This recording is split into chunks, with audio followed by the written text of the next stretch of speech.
Nous n'avons pas trouvé cet ovni au Nouveau-Mexique. Il est en France, il est à Marne-la-Vallée, sur le site Euro Disney Resort. Et nous sommes à 2 pas de l'hôtel Santa Fe, et non pas la ville de Santa Fe au Nouveau-Mexique. En revanche, au Nouveau-Mexique, le vrai, aux USA, que ce confortable hôtel nous rappelle, il y a eu plus d'une dizaine de crashs d'ovnis, avec récupération par l'armée de nombreux corps d'extraterrestres de petite taille.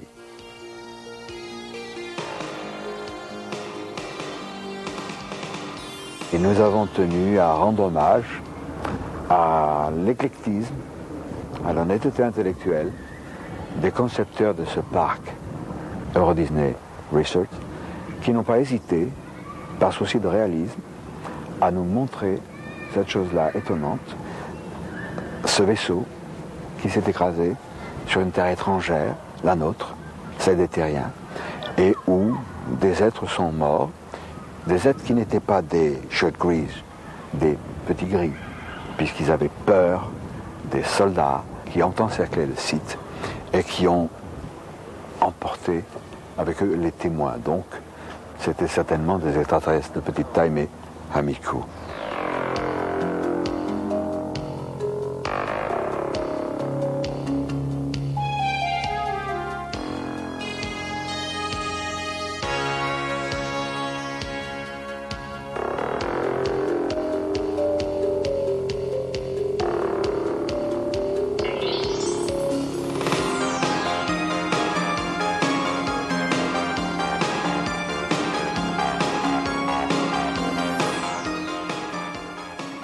Très souvent, les visites d'extraterrestres sont purement et simplement niées par la science officielle, sous prétexte que cela contredit certaines lois ou pseudo-lois.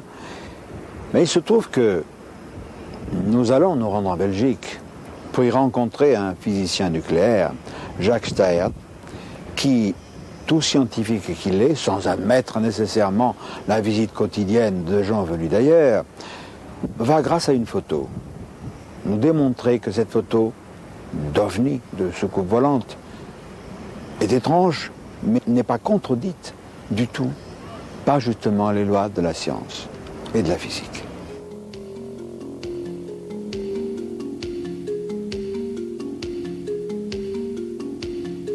Vous avez observé certaines choses dans votre domaine qui vous ont incité à penser qu'on pouvait, dans certaines circonstances, expliquer certains documents concernant les ovnis qui coïncident avec les faisceaux particuliers. Comment avez-vous constaté ça? Donc avec l'ancien cyclotron, donc vous avez vu la structure métallique qui pèse 60 tonnes.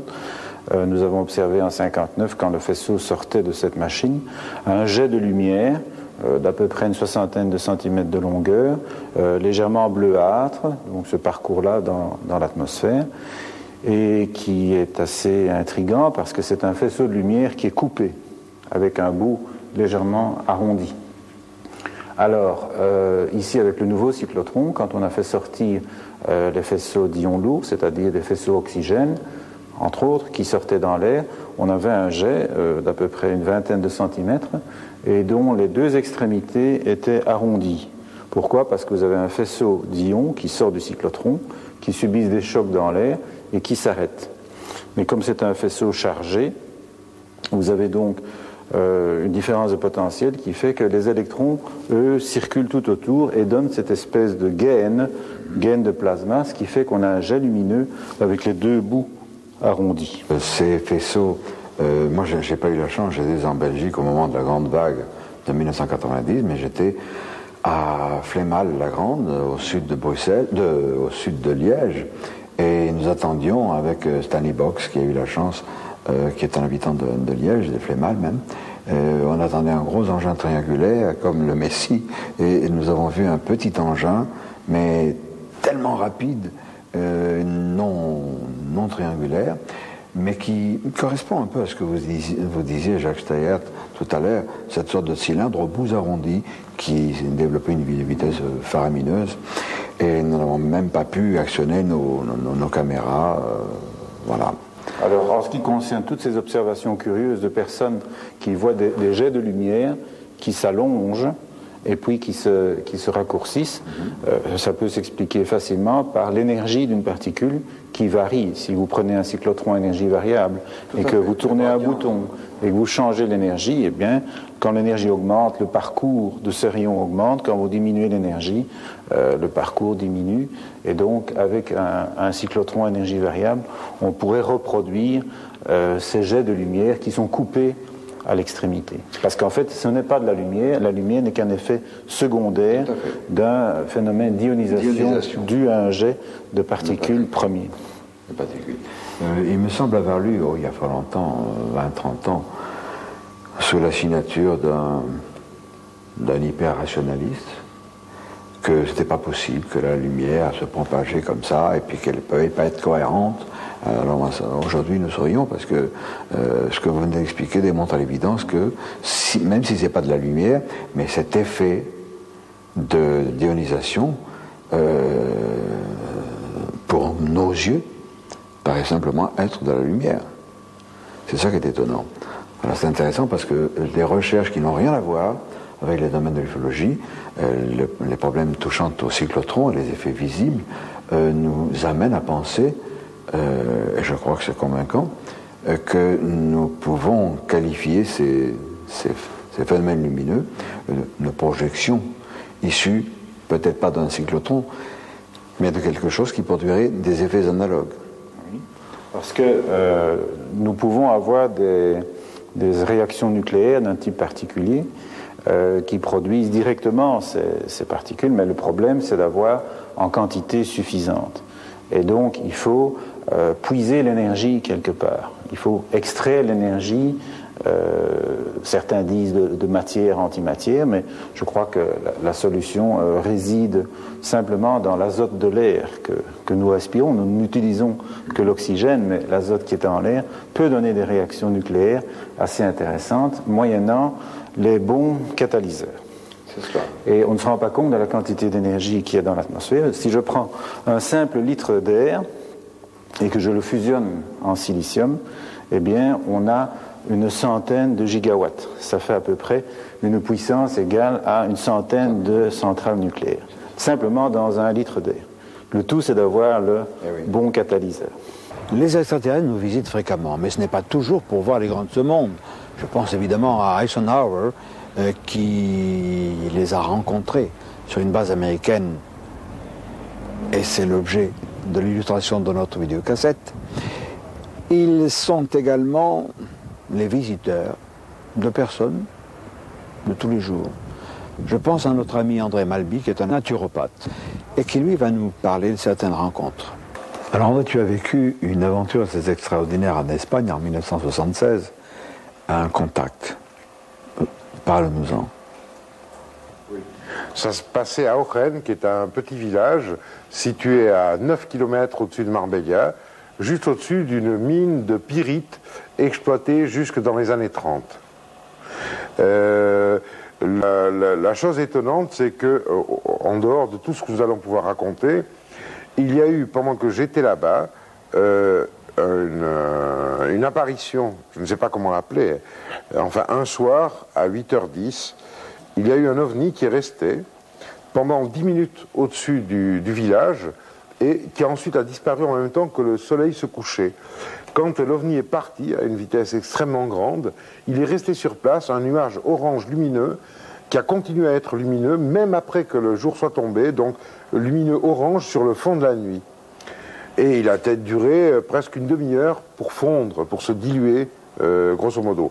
Moi, j'étais là et j'ai été sur la place du village et j'ai été parler avec les gens. Concrètement, j'ai été parler avec des gens qui étaient à un bar qui s'appelait le Bar de las Viudas. Et j'ai dit, mais enfin, qu'est-ce que c'est? Et ils m'ont dit, non se preocupe, ne vous préoccupez pas, es normal, es buena gente, c'est normal, ce sont des bonnes gens. Antes se veía muchísimo más, avant on en voyait beaucoup plus, et antes de la guerra venían siempre. Avant de la guerre, donc 1936, il en venait beaucoup plus. Je dis, mais enfin, qu'est-ce qu'ils font? Ils disent rien, c'est des touristes, mais ils ne boivent pas.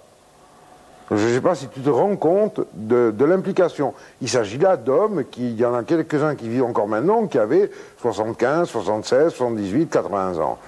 Et pour lesquels cette apparition, cette présence extérieure n'était pas plus extraordinaire que le fait qu'il y ait des voitures immatriculées en Allemagne. Il faut bien se rendre compte. La visite dont nous sommes en train de parler a eu lieu alors que je venais d'installer mon laboratoire dans ce petit village, Oren. Et bon, tous les jours, je travaillais au labo, et quand arrivait 8, 9, 10 heures du soir, j'arrêtais, je refoutais mes notes en ordre, et je repartais vers ma maison. Et puis un soir, je remets mes notes en ordre, etc., et je finis de plier mes trucs, et je vais pour rentrer à la maison, mais quand je sors de la baraque, le village est éteint, il n'y a personne dans les rues, tout le monde dort, c'est très étrange. Enfin bon, je me dis, peut-être qu'il y a quelque chose de spécial. Je reviens à la maison, j'arrive à la maison, ma femme dort, donc il n'y a pas de bouffe, tout est éteint. Je rentre dans la chambre, et là vraiment c'est trop, alors je la réveille, je demande, et il se trouve que moi j'étais sorti, pour moi, de mon laboratoire à 10 heures du soir, mais quand je suis arrivé à la maison, il était 5 heures du matin. Entre le laboratoire et la maison, il y a 100 mètres. Bon, ça commence à me préoccuper. Je me suis dit, j'ai trop travaillé, je me suis évanoui, enfin bon, le genre d'explication qu'on a d'habitude. Là-dessus passe un mois et demi, on arrive donc au début du mois de novembre, et un soir, de nouveau, quand je pense avoir fini de ranger mes papiers, au moment où je pars, tout est éteint. Je dis là, maintenant c'est trop. Et ça commence à m'énerver. Et je me dis, je ne sais pas pourquoi, il y a quelqu'un qui me fait quelque chose. Alors je prépare un truc avec des trucs tout cons, je suis pêcheur, je fous des fils de pêche, tu vois, tendus, des fils de 8 dixièmes, donc les 8 centièmes, ce qu'on emploie pour pêcher les toutes petites ablettes, je tends dans l'escalier, enfin bon. Et j'attends. Et effectivement, une semaine plus tard, j'ai le même truc, mais avant de partir de mon labo, je regarde, et tous les fils entre la porte d'entrée et le laboratoire, il y avait 2 étages, étaient cassés. Et en plus de ça, il y avait 3 boîtes dans lesquelles je gardais des plantes très concrètes qui avaient été vidées à moitié. Et à partir de l'expérience de ce qui se passe ce jour-là, je commence à être un petit peu alerté. En même temps, je change à l'époque d'endroit où je travaille. C'est-à-dire que j'ai un laboratoire qui se trouve juste en face de la caserne de la Guardia Civile d'Oren, qui me connaissent fort bien parce que mes distillations ont explosé plusieurs fois, il y a eu des trucs scandaleux, et je récupère une énorme baraque qu'on appelle la Casa de las Plantas, la maison des plantes, à Oren. Et là recommencent les histoires, c'est-à-dire que tout d'un coup je perds 5 heures, 6 heures, 7 heures, 8 heures, ça devient vraiment chiant au bout du compte. Et il y a un beau jour où tout d'un coup, je pose des questions aux gens qui sont autour, les gens qui vivent dans la même calle, dans la même rue. Et il y a une des grand-mères qui me dit « Ah ouais, mais vous avez vu los motoristas, les motards qui sont venus vous voir ?» Je dis « Non. » Et là, on commence à me décrire, parce que moi, je ne me suis souvenu que très longtemps après. Les premières données que j'ai eues, ça a été, à l'époque, les gens qui vivaient à côté, qui m'ont raconté comment un couple habillé de noir, donc pour eux des motards, était rentré dans ma consultation à 10 heures du soir, était resté là pendant 3 quarts d'heure, 1 heure, et était reparti, mais tout à fait normalement. Alors, c'est un couple, lui est brun, elle est blonde, ils sont grands, jeunes, rien de plus. Et cette description se répète 3 fois, bien plus tard, parce que vraiment c'est arrivé à un point dramatique pour moi, ça me faisait vraiment chier, à la suite de tout un tas d'efforts, je suis arrivé à retrouver une image. Moi je me rappelle pratiquement de rien. Les seules choses que je sais, on m'a pris des plantes qui servent à régler des problèmes d'allergie, des problèmes d'asthme et des problèmes d'adaptation pharmacologique. On m'a pris des échantillons de matériaux que j'avais fabriqués au laboratoire. Et le seul truc certain, je me rappelle très concrètement 2 images, une d'une des rencontres et l'autre de l'autre, où j'ai ce couple devant, et je n'arrive pas à leur regarder les visages, je ne peux pas lever la tête, je ne peux pas les regarder en face. Par contre, je les vois depuis les épaules jusqu'aux genoux. Ils sont habillés d'un truc comme des plongeurs, c'est noir, mais pas noir absolu, c'est plutôt gris, couleur ardoise, si tu veux. Alors ce qui me choque, et je pense à cause de ça, j'ai réussi à m'en rappeler, ce qui est choquant, c'est que je ne vois pas de plis. Tu vois, on a une chemise, ça fait des plis. Mais il n'y a aucun pli. Et en plus de ça, je sais qu'il y en a un, c'est un homme, et l'autre, c'est une femme, mais il n'y a aucun relief. Il n'y a pas de sein, il n'y a pas de volume du sexe, il n'y a rien. Et c'est simplement une forme grise collée au corps, sans pli, et c'est horriblement désagréable comme sensation. Grâce à André Malby, nous rencontrons Andrés Faber-Kaiser, qui est le directeur de Mundo Desconocido, une revue espagnole de qualité, mais qui est aussi à la tête d'un groupe de recherche. Andrés Faber-Kaiser, c'est d'abord un aventurier du monde d'aujourd'hui. C'est l'homme qui a découvert la tombe de Jésus-Christ au Cachemire. C'est l'homme qui est allé à l'île de Ponap pour faire des recherches sur la vieille cité de Nan Madol, qui s'est approché sur l'histoire incroyable de ces êtres qui ont réussi à bouger des millions de tonnes de basalte sur des centaines de kilomètres. Il dit qu'il parle mal français, mais il le parle. Oui. Andreas, qu'est-ce qui va se passer maintenant? Qu'est-ce que je veux faire maintenant? Bon, je suis en train de relancer la revue Mundo Desconocido en l'ambit de langue espagnole. Et ça, c'est un des métiers pour le futur prochain. Et aussi, je veux continuer à chercher les lieux, les endroits qu'il y a à la Terre qui font témoignage que nous sommes en contact avec des êtres qui sont pas de ce planète, mais qui sont intelligents et qu'ils interviennent, on dit comme ça, oui, à l'histoire de l'homme pendant toute notre histoire. Andreas Faber-Kaiser est un homme qui a accumulé une quantité de données absolument incroyable dans ce domaine. Le public français ne sait rien de lui et je pense qu'il est temps qu'on commence à le découvrir. Les visites d'extraterrestres dans l'histoire humaine sont extrêmement nombreuses et connues.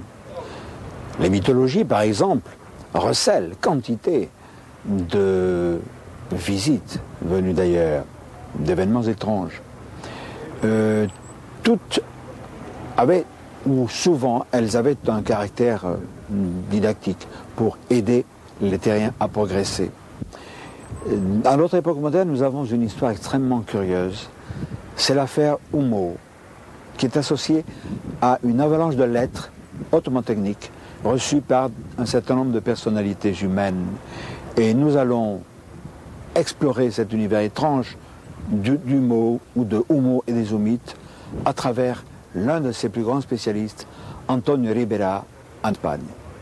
En 1934, il y avait un bateau norvégien qui faisait des tests de rayonnement d'ondes dans la stratosphère pour des communications à longue distance. Un train de ces sondes s'est perdu dans l'espace et 14 ans après est arrivé à Humo. Alors les scientifiques humides ont vu que ça n'appartenait pas au bruit des fonds de la galaxie, que c'était un signal codifié, intelligent. Ils ont essayé de la décodifier, c'était une transmission en Morse, ils n'ont pas réussi, mais ils ont localisé la planète, notre planète, d'où venait. Alors ils ont organisé sa première Inayuyisa, ça veut dire expédition, parce que les terres humides sont parsemées des mots humides, avec la traduction entre parenthèses à côté. Ça a permis à un chercheur sévillan, Antonio Moya Cerpa, de faire un essai de dictionnaire espagnol-français humide, qui est publié dans mon livre. C'est très curieux parce que il y a un séminaire à l'université de Séville et les savants assemblés ont dit que c'est une langue valable. C'est une langue qui peut fonctionner comme langue. Et c'est alors que les humides ont organisé sa première expédition sur Terre. Ils sont arrivés au mois de mars près de la Javie. Et ils sont restés étonnés de trouver une autre humanité. semblable à la sienne. Ils sont des hommes, ils sont grands blonds, type nordique.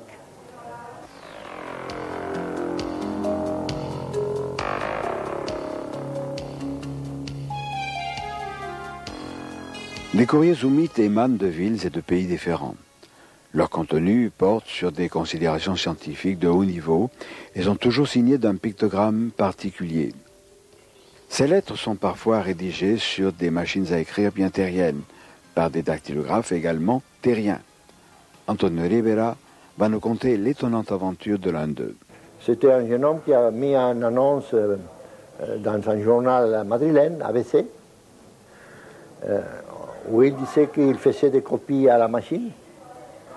Alors il a reçu un jour la visite de deux messieurs, des grands blonds, qui se sont présentés comme des médecins danois.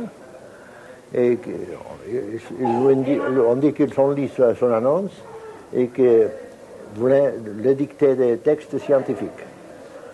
Et un jour, sa femme lui a dit qu'elle ne l'appréciait pas la présence de ces gens.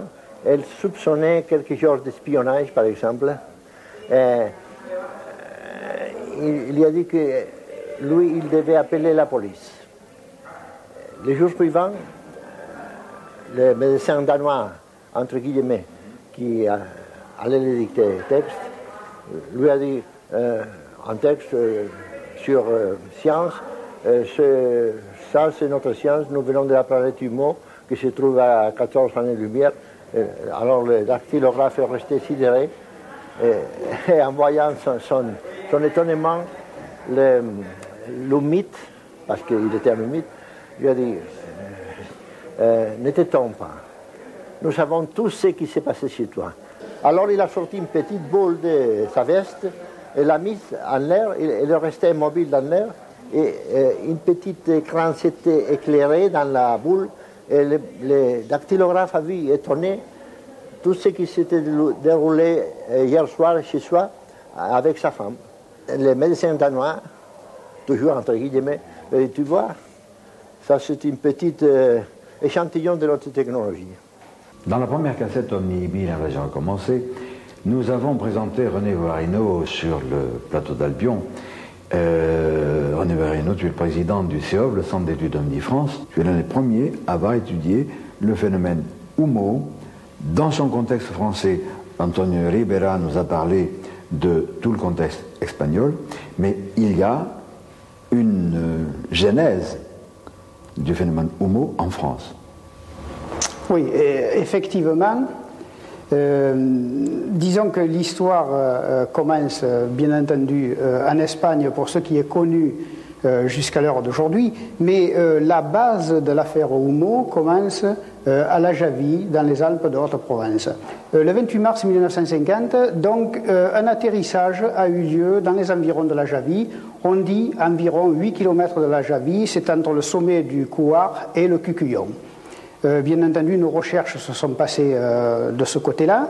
On sait que les humides ont laissé un contingent d'extraterrestres sur Terre, et ce contingent-là a vécu environ à peu près 2 ans dans le département des Alpes de Haute-Provence, et divers phénomènes se sont passés pendant ce temps-là, c'est-à-dire qu'il y a eu un vol de compteur électrique dans une ferme nommée La Dépense, qui se situait à 4 km de la Javie. Alors tout ça, ça nous a fait faire des recherches vraiment très poussées. Toi et ton équipe du CEOV, vous êtes allés maintes fois sur place. Vous avez quand même constaté, dans l'époque récente, des choses un peu bizarres. D'abord, nous avons contacté la gendarmerie des Alpes de Haute-Provence, bien entendu à Digne, à une époque, et je ne citerai pas de nom pour ne pas mettre des personnes qui sont encore en service là-dedans, un capitaine de gendarmerie qui m'a dit « Mais monsieur Guarino, il y a eu, dans les années 75, avec monsieur Claude Poher, qui était le chef des sections fusées au CNES à ce moment-là,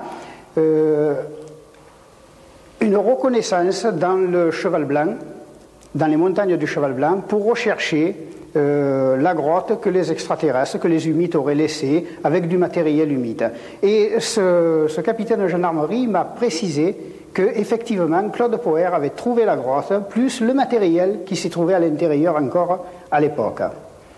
Alors, je veux préciser, René, pour nos amis qui ne sont pas au courant, que Claude Poher a suscité en quelque sorte la création du GEPAN.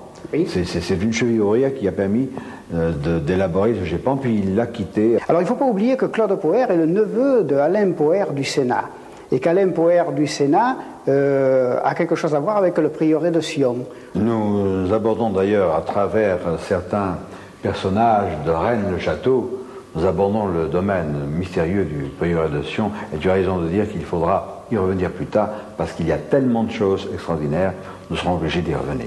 Ça ne s'arrête pas là. Ça ne s'arrête pas là, parce que lorsque nous avons fait ces recherches, nous avons trouvé qu'à travers les montagnes du Couard jusqu'à la Javie, du Cucullon jusqu'à la Javie, sans que ce soit une connaissance de tout le public, se construisaient des routes à travers la montagne, des routes spéciales. Alors quand je dis spéciales, ce n'est pas des routes du feu. Hein. Je fais une parenthèse, ce n'est pas une route pour un GMC qui va simplement éteindre un feu, n'importe quoi. C'est pas ça. Ce sont des routes bétonnées, ferraillées à l'intérieur, des routes faites pour recevoir soit des convois militaires, soit quelque chose de très important. Ça s'arrêterait là. Mais nos amis qui habitent dans le coin, qui font partie du CEOF, se sont vus un soir en faisant une course en vélo, là, en faisant une petite promenade en vélo, au pied de la montagne de la Blache, qu'on appelle, arrivé à un certain tournant, se sont trouvés nez à nez avec un char d'assaut militaire. Alors là, c'était un petit peu... on leur a interdit de passer. Quoique, ils prenaient cette route assez souvent pour faire leur randonnée, ils ont demandé pourquoi. On leur a dit, vous n'avez rien à savoir, vous retournez, là, vous ne passez pas. Alors, autre... le char militaire, il y avait toute une armée, il y avait des jeeps, il y avait toute une armée complètement, et on leur a interdit le passage, on leur a demandé de revenir. Mes amis qui sont au CEOF se sont renseignés auprès de la gendarmerie et de la mairie de Digne pour savoir ce qui se passait. La mairie de Digne et la gendarmerie n'étaient pas au courant, alors là je vous dis bien, n'étaient pas au courant de ces manœuvres militaires. Ça semble quelque chose un petit peu aberrant, hein, quand même. Une manœuvre militaire, on doit être au courant de ce qui se passe. Conclusion, ce n'était pas du tout des manœuvres militaires. Absolument pas, absolument. Ça se trouvait exactement comme si pour ceux qui auront pris connaissance du livre de Jean-Pierre Petit, où il relate l'affaire de la Blache, puisque c'est de là que partirait l'atterrissage humide en 1950. Il est vrai que ce secteur est très surveillé à l'heure d'aujourd'hui. L'affaire de Zoumit a eu un très grand retentissement dans le monde des chercheurs. C'est ainsi, par exemple, qu'un scientifique français a avoué, dans un récent ouvrage, qu'il s'était appuyé sur les informations communiquées par les Zoumites pour faire progresser ses propres recherches. Ce chercheur, Jean-Pierre Petit, n'a pas cru devoir accepter notre invitation à dialoguer de ses recherches sur cette vidéocassette. Il est vrai que la science officielle n'est pas tendre avec les chercheurs qui sortent des sentiers battus. Et par exemple, une revue qui se veut sérieuse, Science et Vie, dans sa livraison de novembre 91, consacre 2-3 pages à un article évidemment bidon, c'est un canular, sur l'affaire des Zoumites. Alors c'est facile, évidemment, d'ironiser, de signer cet article d'un nom américain, Lucifer, qu'on peut prononcer Lucifer. Alors ça c'est facile. C'est plus compliqué de se pencher sur ces informations ou mythes. Et quelqu'un s'y est penché, un industriel important en Espagne. Il s'appelle Rafael Ferriols. Et pour Rafael, comment tout a commencé à faire Humo? Quiero saber cómo ha empezado todo, a partir de cuándo. A través de la prensa, simplemente. Nos informamos. On a su, Ribera et moi, à travers la presse, qu'il y avait une vue d'un ovni qui avait atterri. L'ovni a atterri en 1967. Cet ovni dont nous avons fait l'étude, il y a une publication de faite dessus. Peu de temps, quand ce livre était déjà sous presse, mais pas encore publié, Personnellement, j'ai reçu une lettre d'Australie me disant curieusement que ce livre était intéressant, lui disant que nous sommes un groupe, une race d'hommes nés sur une autre planète.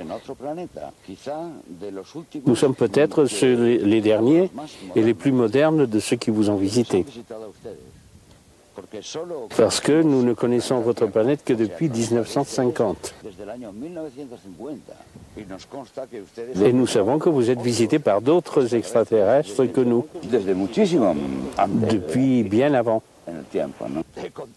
J'ai raconté l'histoire de la première lettre en 1992. J'ai en ma possession 1000 et quelques exemplaires feuilles de leur courrier.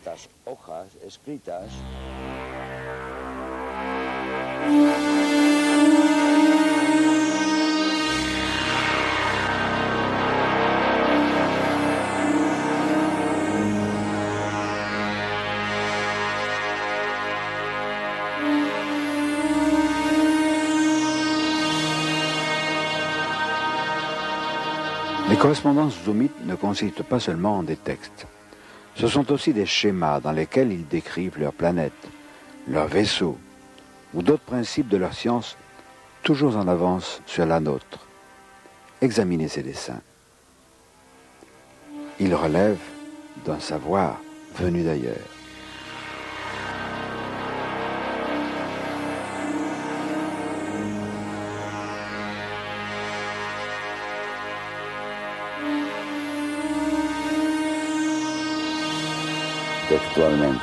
Ce qu'ils ont dit, je peux vous le répéter presque textuellement.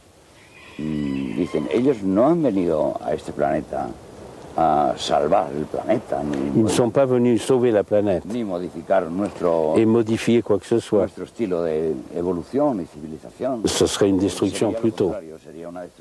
Ils sont en train de nous accorder une aide subrepticement et d'une façon qui serait compliquée d'expliquer maintenant. Ils disent qu'ils vont repartir et que tout restera tel que. Au-dessus de votre maison, il y a l'emblème de Homo. C'est fascinant de voir ça. Est-ce qu'il y a une signification particulière ou bien c'est simplement une manifestation de sympathie vis-à-vis des Zoomites? Simplemente un hecho de simpatía. C'est simplement un fait de sympathie, leur témoigner de la sympathie. Tout cela peut paraître anodin, en fait c'est important. C'est important car en fait cette masse d'informations qu'ils nous ont données, ces Zoomites, si c'est un canular extraterrestre. Et alors, quelle est la raison de ce canular? Cependant, éliminons cette notion de canular, je crois qu'il faut conserver le positif. Ces informations vont nous aider, ont aidé un certain nombre de chercheurs et de scientifiques à progresser dans leurs recherches. Mais il y a quelque chose d'un peu plus gênant peut-être. Il semble bien qu'il y ait ingérence dans notre société humaine, dans notre civilisation. Mais est-ce qu'elle est positive, cette ingérence? J'en suis pas tellement sûr pour l'instant. Alors je crois que wait and see, attendre et voir pour pouvoir se prononcer efficacement. Au nom de notre équipe de tournage, maintenant, je voudrais remercier Roberto, notre ami Roberto, qui a si magnifiquement traduit nos diverses interviews. Il faut savoir que les extraterrestres ne se contentent pas de simples visites ou de correspondances, comme l'affaire Hoomite, visite amicale, comme dans l'affaire de notre ami André Malby. Il y a des enlèvements. Tous ne sont pas dramatiques. Nous sommes allés à Gérone, en Espagne, voir Prospera Muñoz, qui, elle, se souvient de ce qui lui est arrivé lorsqu'elle était très jeune. Grâce à notre ami Antonio Rivera, nous avons rencontré Prospera Muñoz, qui est une dame, qui est un chef de service dans les télécommunications, et qui a vécu une fantastique aventure lorsqu'elle était enfant. Alors, j'aimerais que vous nous racontiez comment ça a commencé. Vous aviez 7-8 ans, je crois. En effet, elle avait 7 ou 8 ans et elles étaient, elle et sa sœur, dans une propriété qu'elles avaient du côté de Murcie qui s'appelle Jumilla. Au milieu du matin, on a vu un appareil bizarre qui est arrivé. De là sont sortis deux personnages quelque peu bizarres. Ces deux personnages sont entrés dans la maison sous prétexte de demander un verre d'eau. Un d'eux s'est approché le verre des lèvres, mais il n'a pas bu. C'est là qu'elle s'est aperçue que leur main n'avait que 4 doigts. Physiquement, elle était de leur statut. Mais il faut tenir compte qu'elles avaient 8 ans et 13 ans. La tête, surtout le crâne, était beaucoup plus grand que d'habitude. Les yeux en amande et avec un regard très inquiétant, un regard très fixe. qu'est-ce qu'il s'est passé après? Hasta que ya dijeron que querían hacer con nosotros un experimento. Et c'est là qu'ils ont dit qu'ils voulaient faire avec elle une expérience. Pidieron nuestro permiso. Et ils ont demandé la permission. Et c'est là que tout commence à basculer, parce qu'elle s'est trouvée en train de penser autrement. Comme un adulte. Comme un adulte, lorsqu'elle était une enfant.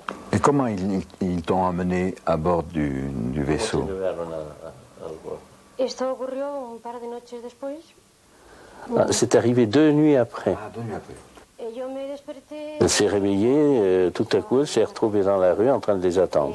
Elle est sortie avec eux, sa sœur et son oncle ne se sont pas réveillés. C'est là qu'on est parti vers un champ. Et là, il y avait un autre appareil, mais plus grand que le premier. Ahí entramos, corrimos varios pasillos.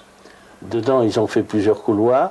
Hasta que entramos a una habitación donde había una especie de camilla. Jusqu'ils sont entrés dans une pièce où il y avait une espèce de ce qu'on appelle vulgairement le billard des examinateurs. Des examinateurs, une table d'examen. Allí pues me quitaron la ropa y me empezaron a coger muestras de todo. Là, on lui a enlevé tous ses vêtements et on lui a pris des échantillons de tout. Yo no sentía cheveux, des ongles, de peau. Sí. Pero yo no sentía en ningún momento ni dolor ni miedo. Examen gynécologique aussi. Examen gynécologique, non? Sí. También. Lo recuerdo aussi. perfectamente, sí. Si. Aussi. Mais aucune douleur. Ni peur. La peur avait été éliminée. Combien de temps Prospera est resté à bord du vaisseau? ¿Sabes cuánto tiempo estuviste a bordo? Qu'elle pense que dans les 2-3 heures. Parce que quand elle est arrivée, il faisait nuit. Et quand elle en est ressortie, il faisait nuit toujours. C'était une petite fille, pas encore une adolescente.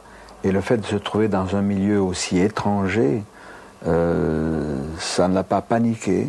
Le premier jour, quand ils sont arrivés, ils sont atterris ou se sont arrêtés près de leur fenêtre et qu'il a regardé par la fenêtre, donc elle l'a vu encadré par la fenêtre, c'est le seul moment où elle a eu peur. C'est à ce moment-là qu'elle a entendu comme un bruit métallique qui allait en crescendo, chaque fois plus fort, et à partir de là, la peur a disparu, ça y est, aussi bien elle que sa sœur. Alors cette rencontre étonnante, cet enlèvement, ça a dû soulever quantité de questions. Tu l'as oublié, et quand les souvenirs sont revenus, tu as dû avoir encore plus de questions. Naturalmente. Normalmente la persona tenemos un castillo mental bien construido. Normalement, on a un château mental bien construit. Et quand il arrive une pièce comme ça qui ne case nulle part, on est obligé de casser tout le château pour remettre et voir si on peut la caser là-dedans. Si cette personne n'est pas protégée par son entourage, par sa famille, par la compréhension des siens et de son entourage, elle est en danger parce qu'il est difficile d'assumer. Je conçois que avec cette foule de questions, Proserpa ait lancé cette revue Búsqueda, qui veut dire, tu me l'as appris, Búsqueda, qui veut dire recherche. Il y a eu de très nombreux enlèvements et parfois ça a mal tourné. Il y a eu les gris. Que nous veulent-ils? Est-ce qu'ils ont de la considération pour nous? Et de toute manière, est-ce qu'il manifeste quelque chose, un désir, une insouciance? Comme nous avons posé la question dans la première cassette, où il était beaucoup question des gris, nous allons trouver Geneviève Van Clef, qui est une femme ufologue, en France, la seule, je crois, qui, elle, va nous donner des nouvelles des gris à travers des informations qui lui sont parvenues des États-Unis. Tu as publié 3 ouvrages, les deux derniers étant celui-ci, OVNI, Intervention, Capture, et puis OVNI, Expérimentation très spéciale. Alors, tu es passionné par l'ufologie américaine dans laquelle tu puises quantité d'informations et souvent tu les as avant nos autres collègues français de l'ufologie. Alors, tu as découvert Secret Life, un bouquin tout à fait étonnant, paru cette année aux États-Unis. J'aimerais que tu nous dises quelques mots de cet ouvrage qui a pour auteur un psychiatre, je crois. Un psychiatre, oui, David Jacobs. Oui. Voilà. Qui a enquêté lui-même sur une 60aine de cas, surtout des femmes, surtout des femmes américaines qui ont subi ce qu'on appelle un enlèvement. Alors évidemment, ce livre est très intéressant parce qu'il me semble que pour la première fois, il a découvert et il a rassemblé toutes les caractéristiques vraiment essentielles de ces enlèvements. D'ailleurs, il dit que partout, il les a retrouvés. En général, dans son livre d'ailleurs, au début, ses premiers chapitres, ce sont les choses qu'on retrouve dans tous les cas. Ensuite, d'autres choses qu'on retrouve moins facilement, mais enfin qu'on retrouve quand même dans certains cas. Et moi, ce qui m'a frappé, bon, bien sûr, je connaissais les enlèvements, je connaissais les livres de Bud Hopkins, je connaissais pas mal de livres, et on sait déjà que s'y retrouvent, bon, les implants, les observations, les prises de, comme tu sais, les prises d'ovules, les prises de sperme, enfin, et même les présentations d'hybrides, de soi-disant hybrides, dont on ne sait pas trop. Là, excuse-moi, il faut quand même expliquer à nos amis qui vont nous regarder qu'avant la présentation, il y a la fécondation artificielle, l'insémination artificielle. Quand la jeune femme fécondée par les short greys, en général les petits gris, ce souvenir traumatique est effacé, ces jeunes femmes sont remises en circulation et dans les 3 mois qui suivent, on les enlève de nouveau, on prélève le fœtus, on efface le souvenir, on les remet en circulation et des mois ou des années plus tard, elles sont de nouveau enlevées et à ce moment-là, les petits gris leur présentent leur enfant hybride. Voilà. Même quelquefois bien avant plusieurs années, c'est quelquefois presque tout de suite. Et il semble d'ailleurs, lui il en parle assez bien, déjà on en avait parlé, mais lui en parle assez bien qu'ils aient des problèmes avec ces fameux hybrides. Et alors, il semble qu'ils aient besoin du contact de la mère.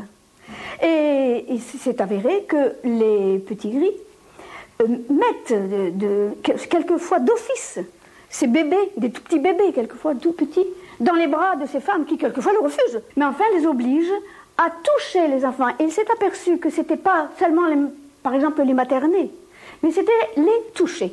Il suffisait d'un toucher.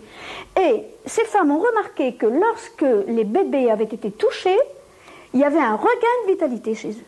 Sûrement. Oui. Alors, on voit que c'est analysé très finement, et ça va assez loin. Alors, il a aussi remarqué beaucoup de choses, en particulier ce qu'on retrouve chaque fois dans tous les cas, c'est qu'à un certain moment, vient un être qui semble être le chef, qui est un peu plus grand que les autres, qui a le même type, mais qui est plus grand, et tu sais qu'en général, c'est le seul qui a des contacts télépathiques avec les enlevés. Et cet être, lui, travaille dans un autre sens, c'est-à-dire qu'à un certain moment, il regarde le kidnappé dans les yeux, très profondément dans les yeux, et l'autre a l'impression qu'on lui vole ses pensées, qu'on lui extirpe ses pensées. Alors, et lui, bien entendu, il lui suggère, il lui impose des pensées que l'enlevé, quelquefois accepte, mais quelquefois refuse. Et quelquefois, il arrive très bien à faire la différence. Ils ne sont pas toujours très... Après tout, ils n'arrivent pas toujours à ce qu'ils veulent. Et ça, c'est très bien expliqué dans ce livre, et il n'y a pas qu'un cas, malheureusement, il y en a beaucoup. Si bien que ce psychiatre est persuadé que ce ne sont pas des histoires, puisque ça arrive si fréquemment, c'est quelque chose qui se retrouve partout. Et ce sont des enlevés qui n'ont pas de contact entre eux, qui ne se connaissent pas, qui n'ont quelquefois qu'un seul contact qu'avec lui. Alors moi, il me semble que ces choses-là, ça doit être assez juste. Hein. Sachons tout de même qu'il n'y a pas que des êtres inamicaux. Il y a une multitude d'espèces qui sont confrontées à notre existence et qui ont probablement entre elles des intérêts qui ne sont pas toujours communs. Il faut savoir aussi que dans la littérature oumite, dans les lettres, il est question des gris. Nous savons maintenant, nous les humains, qu'il y a des êtres de petite taille, les gris, qui ne sont pas amicaux.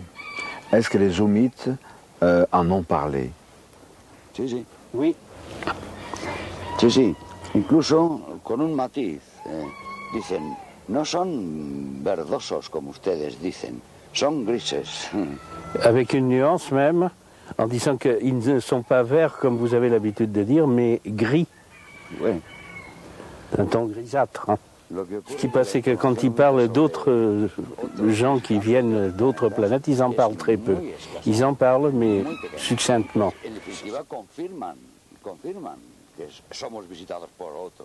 En définitive, ça confirme qu'on est visité par d'autres que les humites. Est-ce que vous vous rappelez de la date à partir de laquelle les oumites ont déclaré que les gris venaient nous visiter? Au-delà de 15 ans. Ça fait déjà plus de 15 ans. C'est intéressant parce que les gris, on les connaît, on sait qu'ils sont nos ennemis. Seulement depuis 1987, quand John Lear en a parlé. Antoine Rivera pense aussi que ce sont des gens apparemment ennemis. Je ne pense pas qu'ils soient ennemis, mais qu'ils ont une autre façon d'être, différente que la nôtre. Raphaël Ferrier et moi avons raison tous les deux, mais pas de la même manière. Ils ne sont pas nos ennemis, de même que nous ne sommes pas les ennemis du mouton ou du bœuf que nous mangeons. Ils nous sous-considèrent, ils nous considèrent inférieurs. En ce qui concerne nos types de sumites, un jour je suis allé dîner avec un chef de l'Interpol, un monsieur allemand, qui m'a dit qu'il avait des dossiers comme ça sur des types d'aspect nordique, qui voyageaient avec des passeports norvégiens, danois, suédois, etc., et qui portaient un petit appareil dans la gorge pour s'aider à parler. Parce que les sumites laissent de parler à l'âge de 12 ans. La communication devient télépathique alors. Et les types qui s'envoient sur Terre, dans les diverses expéditions, parce que ces expéditions se relèvent, ce ne sont pas les mêmes. Ceux de 1950 sont déjà partis il y a beaucoup de temps. Pose un petit appareil dans la roche pour s'aider à parler. Et c'est curieux qu'un chef de l'Interpol m'expliquait ça. Et je lui dis, est-ce que ce sont des criminels? Pourquoi vous intéressez-vous pareil? Ah, il m'a dit, c'est pour complaire à la CIA américaine qui nous l'a demandé. Nous savons, depuis que nous avons appris l'existence du MJ12, du gouvernement secret, que toutes les nations ont des rapports entre elles, qui échangent des informations et qui toutes sont complices pour nous tromper, pour nous mentir. Donc c'est parfaitement vraisemblable.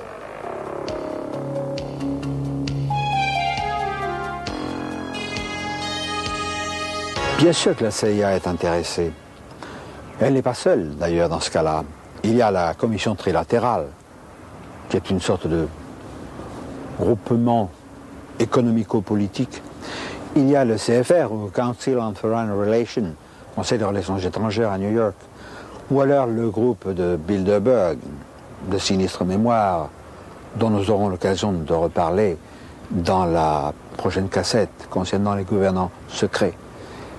Mais peut-être que ces groupes ce gouvernement invisible, car c'est de ça dont il s'agit, composé de terriens téléguidés par les gris, ne voit pas d'un très bon œil l'ingérence d'autres espèces pensantes qui, elles, probablement, n'ont pas les mêmes visées sur nous.